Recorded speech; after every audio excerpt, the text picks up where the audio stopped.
In 1824, a composer stood on stage at the premiere of his Ninth Symphony and could not hear a single note. The audience erupted, but Ludwig van Beethoven had to be turned around to see the standing ovation he would never hear. He'd been losing his hearing for over 2 decades.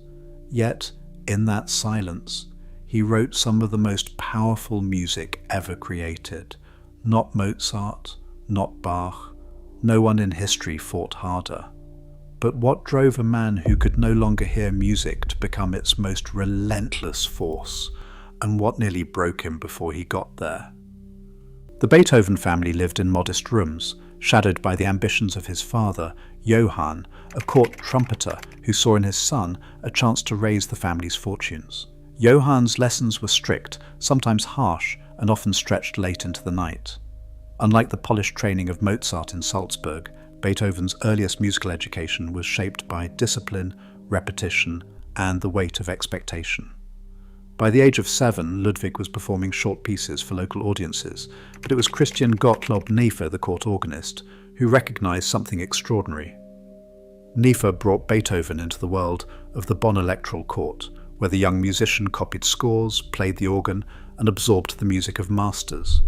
In Neefe's letters, he describes Beethoven as the boy who will become a second Mozart, if Providence so wills. It was Neefe who handed Beethoven a copy of Bach's Well-Tempered Clavier, encouraging him to master the art of counterpoint. The manuscript, marked with Beethoven's own annotations, still survives in the Beethoven House collection. At just 12, Beethoven made his public debut in Bonn, performing a concerto by Johann Christian Bach. The local newspaper Bonnische Zeitung praised the performance for its extraordinary facility and expression. By his teens, Beethoven was a fixture in the court chapel, earning a small wage as an assistant organist and ensemble player. Payroll records from 1784 list Beethoven as a salaried musician, an official recognition of his growing importance at court. During these years, he composed his first works, the 3 piano sonatas, Vue 47, and the Gross Fugue in C minor, pieces that reveal both technical command and restless invention. The court environment demanded precision and reliability. Beethoven learned to adapt quickly, to play for dances, church services, and aristocratic gatherings, often at a moment's notice.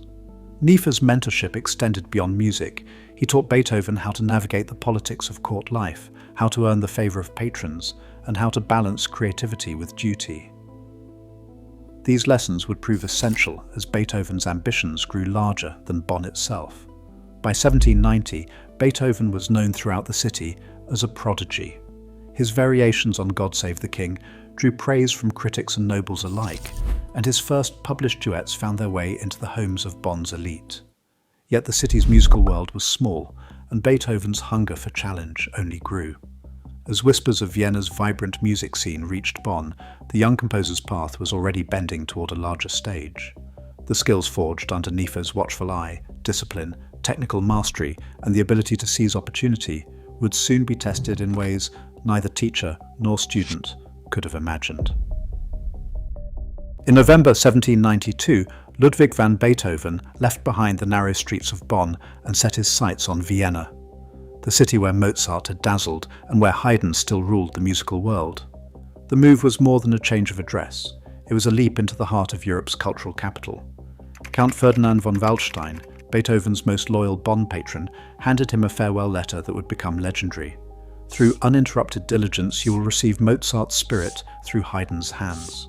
With that promise and a modest stipend, Beethoven arrived in Vienna, carrying not just hope, but the weight of enormous expectations. Vienna, in the 1790s, pulsed with music. Aristocrats filled their salons with the latest works, and composers competed for attention, commissions, and the favor of critics who could make or break a career. Beethoven's introduction to Joseph Haydn, arranged by Waldstein and Neefe, was both an honor and a test. Haydn, fresh from his triumphs in London, agreed to take Beethoven as a pupil. Their first meeting, recorded in Haydn's diary on Christmas Eve 1792, describes the young German playing a Haydn sonata with such intensity that Haydn later wrote, "The boy has fire in his soul." Haydn's name carried weight. Lessons with Haydn, however, proved complicated. Haydn's teaching style was methodical and rooted in tradition. Beethoven, impatient and fiercely independent, bristled at the pace. Letters between them show Beethoven pushing for more advanced instruction, while Haydn urged patience and mastery of the basics. Payment records from 1793 and 1794 confirm that formal lessons were sporadic. Beethoven often turned to other teachers, Johann Georg Albrechtsberger for counterpoint, Antonio Salieri for vocal composition, absorbing every technique Vienna had to offer. Still, Haydn's endorsement carried enormous weight in Viennese society and opened doors to the city's elite. Beethoven's first real test came in March 1795. At just 24, he took the stage of Vienna's Burgtheater to premiere his Piano Concerto No. 2 in B-flat major, Opus 19. Sharing the program with Mozart's Piano Concerto No. 23, Beethoven's performance drew sharp attention. The Allgemeine Musikalische Zeitung, Vienna's leading music journal, praised the brilliant and daring style of the newcomer. Critics noted his bold improvisations and technical command, and the audience, accustomed to the elegance of Mozart, found Beethoven's energy both thrilling and unpredictable. Patrons soon followed. Prince Lichnowsky offered Beethoven a yearly stipend, inviting him to private salons where he debuted his Opus 2 piano sonatas. Countess Anna von Münster hosted evenings that mixed aristocrats and artists, giving Beethoven a chance to test new works before Vienna's most discerning listeners. Manuscripts from this period, now preserved in the Gesellschaft der Musikfreunde, show Beethoven's restless revisions, entire pages rewritten as he chased perfection. By the end of 1795, Beethoven was no longer just the promising boy from Bonn. He had become a fixture in Vienna's musical life, a composer whose ambition matched the city's appetite for innovation. Each concert, each new work brought fresh scrutiny and higher expectations. The stakes had never been greater. For Beethoven, every note was a challenge to the past and a declaration of his own voice, one that Vienna, and soon the world, could not ignore. Beethoven confessed that his hearing was failing, worse by the day, with a strange ringing that would not leave him. He wrote, "My hearing grew worse and worse, and my left ear is already affected." The admission was raw, stripped of bravado. For a composer whose entire world depended on sound, this was not just a physical threat, but an attack on his identity. The people around Beethoven began to notice small changes. Ignaz Schupanzig, the violinist who premiered many of Beethoven's early quartets, recalled that Beethoven sometimes failed to respond during rehearsals, as if lost in thought. But it wasn't distraction. He complained of a hollow sound in his right ear and a constant buzzing that made conversation difficult. These episodes surfaced as Beethoven was writing the Pathetique Sonata, music that vibrated with tension and restless energy, even as its creator struggled to hear the notes as others did. Doctors in Vienna offered little comfort. Some blamed cold baths, others suggested rest or herbal remedies. None could halt the slow, unpredictable decline. Modern clinical studies point to a mix of causes: otosclerosis, lead poisoning, perhaps even autoimmune disease. But in Beethoven's time, the only certainty was uncertainty. In his private notebooks, he described a pressure in the ears and moments when even the piano sounded distant and blurred.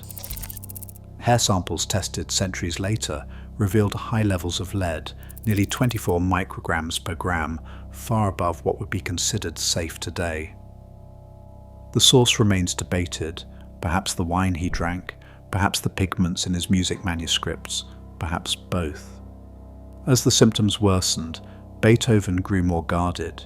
He avoided noisy gatherings and began to withdraw from the salons where his reputation had been forged. Friends noticed he leaned in, straining to catch conversation. Some mistook this for arrogance or distraction, not realizing that the world was growing quieter around him. In public, Beethoven pressed on, conducting, performing, revising every page of his scores, but in private, fear and frustration took root. The composer, who had once dazzled Vienna's elite, now faced the possibility of a future without music, or at least without the ability to hear it. The spreading silence changed how he moved through the world. Yet even as dread crept in, Beethoven refused to slow down. Letters from this period show a man desperate to cling to his art, scribbling late into the night, revising works until the ink bled through the page. He wrote, "I will seize fate by the throat. It shall not bend or crush me completely." But the threat was real and invisible. Each new day brought hope that the ringing would fade, only for it to return, sharper and more insistent. The sense of isolation grew, and with it a restless drive to create something that would outlast the silence gathering at the edges of his world. Those who saw Beethoven during these years remembered his intensity, but also his vulnerability. The symptoms were easy to hide at first, an unanswered question, a missed cue in rehearsal, but soon the effort became exhausting. The city that had welcomed him as a prodigy now watched as he fought an enemy no one else could see. The battle lines were drawn not on the page, but within his own body. And as the 1800s dawned, Beethoven's struggle with deafness was only beginning, a battle that would shape every note, every risk, and every act of defiance that followed. October the 6th, 1802. Beethoven sits in a small rented room in Heiligenstadt, just outside Vienna, pen trembling in his hand. The letter he writes is not meant for the world, but for his brothers. He calls it his testament. In it, he confesses the truth, that he is convinced he shall become completely deaf, and that he cannot bear this prospect without despair. The original manuscript, now preserved in the Beethoven House, Bonn, reveals the rawness of his despair, lines crossed out and ink smudged where his hand lingered. He writes of isolation so deep he considered ending his own life, and then, in the same breath, he pledges to endure for the sake of his art as the leaves fall. So must I accept my fate and continue on the path set for me by Providence. He does not send the letter. Instead, Beethoven returns to Vienna with a vow known only to himself. Something changes. He begins to work with a new kind of urgency, a relentless drive that even his closest friends find difficult to understand. His sketchbooks from this period, hundreds of pages now archived in Vienna, are filled with restless ideas, fragments revised over and over. The evidence of his process is everywhere, entire passages scored out, rewritten, then scored out again. Beethoven's revisions are not mere corrections, they are battles, each page a record of struggle and persistence. As his hearing fades, Beethoven turns to technology for help. He orders custom-made ear horns, heavy brass contraptions that amplify sound but also draw stares in public. Surviving examples, battered and dented, are displayed in museums today. He experiments with resonance devices, placing a wooden rod between the piano and his jaw so he can feel the vibrations through his bones. By 1804, conversation becomes so difficult that he adopts conversation books, blank notebooks where visitors write their questions and he scribbles answers. More than 400 of these books survive, filled with everyday exchanges and reminders of how far he has drifted from ordinary society. Yet the music does not stop. In October 1801, Beethoven completes his Piano Sonata No. 14 in C-sharp minor, Opus 27 No. 2, the piece that later earns the nickname Moonlight Sonata. The first movement, marked Adagio sostenuto, unfolds like a whispered confession, its melody floating above a haze of broken chords. He dedicates it to Countess Giulietta Guicciardi, but the real subject is his own loneliness. The sonata is published in March 1802, just months before the Heiligenstadt Testament. In these pages, listeners hear a new kind of voice, one that is intimate, searching, and unafraid of darkness. Beethoven's methods grow more radical. He pushes the boundaries of classical form, blending the discipline of Bach's counterpoint with the expressive drama of Mozart. Sketches for the Moonlight Sonata show him testing new harmonies and textures, sometimes writing passages in 3 or 4 different ways before settling on the final version. These experiments hint at the symphonic language he will soon unveil, a language that will challenge Vienna's traditions and redefine what music can express. As Beethoven's world narrows, his vision expands. The Heiligenstadt Testament is never sent, but its resolve echoes in every piece he writes. The struggle with deafness, the isolation, the endless revisions, each becomes fuel for a creative fire that refuses to die. Beethoven's pledge in silence is not just to survive, but to transform suffering into something that will outlast him. The next chapter of his career will bear the marks of this vow, as he begins to compose music that no one, not even himself, had heard before. In 1804 and 1808, these opening bars struck listeners at the 1808 Vienna premiere like a thunderclap. The manuscript, still bearing Beethoven's furious corrections, reveals a composer locked in battle with his own fate. Critics and audiences alike recognize something new, a symphony built not on polite themes, but on a relentless driving motive that refused to let go. This four-note idea does not just begin the work, it invades every movement, transformed and reforged, as if Beethoven is wrestling with destiny itself. The music surges from darkness to blazing triumph, moving from C minor to a final explosion in C major. The journey is unmistakable, a struggle made audible, a victory snatched from despair. For Beethoven, this was more than music. It was a declaration that adversity could be confronted, shaped, and ultimately overcome. The Fifth Symphony's motive became a kind of musical DNA, proof that a single idea, hammered out with discipline and obsession, could carry a symphony and a composer toward immortality. The world had never heard anything like it. Beethoven had forced open the door to a new era, and there would be no turning back. In 1822, Beethoven began composing his Ninth Symphony, nearly deaf and isolated from the world that once celebrated him. Over 2 years, he shaped a work that shattered expectations. It was a symphony that reached its summit in the choral Ode To Joy. At the premiere on May 7, 1824, in Vienna's Kärntner Tortheater, Beethoven stood before the orchestra, unable to hear the thunderous ovation. Eyewitnesses recalled the audience waving hats and handkerchiefs, desperate to show their gratitude. Schiller's vision of universal brotherhood rang out from 80 voices, turning the concert hall into a gathering place for hope. The Ninth did not just expand musical form, it offered a new vision of humanity's possibilities.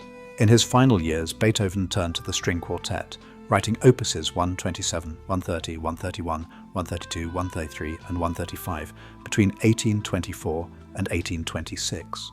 These late quartets, bewildering to his contemporaries, broke apart old structures and ventured into unexplored harmonic territory. Early critics struggled to understand them, but later generations found in these works the seeds of musical revolution. Beethoven's last compositions set a new standard for those who followed. The Ode to Joy became an anthem for unity, echoing through history. His spirit remained undimmed. Beethoven's music still echoes in concert halls and earbuds worldwide, proof that resilience can outlast any silence. Today, his symphonies inspire not just musicians, but anyone facing impossible odds.